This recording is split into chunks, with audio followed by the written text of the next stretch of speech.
La santé encore, avec une profession qui n'en peut plus d'être stigmatisée. Il s'agit des herboristes. Ils sont en congrès ce week-end à Lyon. Ils ont été interdits par le régime de Vichy.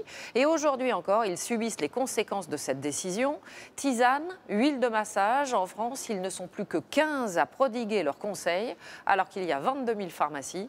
Portrait d'un de ces hommes, passionné par le pouvoir des plantes, avec le reportage à Lyon de Denis Sébastien et Jean-Claude Martin. C'est pour une toux d'irritation. Ou pour des gens qui, par exemple, ne dorment pas la nuit parce que quand ils se couchent, ils toussent. Herboriste depuis 40 ans, coquelicots, guimauves, houblons, dans sa boutique, Philippe de Bonneval vend des plantes conditionnées ou en vrac.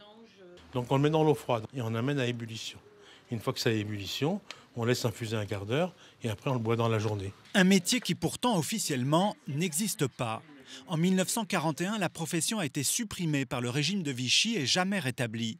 Et pourtant, la demande est là, de plus en plus forte. Vous, madame, vous êtes venue pourquoi? Pour des problèmes de peau et des problèmes d'articulation. Voilà. Et je ne trouvais pas de solution dans la médecine classique, donc je suis venue ici. Donc ça hydrate la peau, ça... Oui, ça hydrate la peau, ça soigne, c'est antiseptique. Un commerce qui s'exerce malgré tout dans un flou juridique. Officiellement, les herboristes n'ont pas le droit de vendre pour soigner. Mais régulièrement, ils sont poursuivis en justice pour exercice illégal de la pharmacie. Les pharmaciens défendent leur domaine et mettent en garde. Les plantes ne sont pas inoffensives. C'est une idée qu'il faut s'enlever de la tête. Tout ce qui est naturel n'est pas sans danger. Et il faut il ne faut pas banaliser ce produit parce qu'il est d'origine naturelle. Le liseron, c'est une convolvulacée qui pousse à Madère partout. Mais les herboristes défendent leur savoir-faire et veulent obtenir une reconnaissance officielle de leur métier.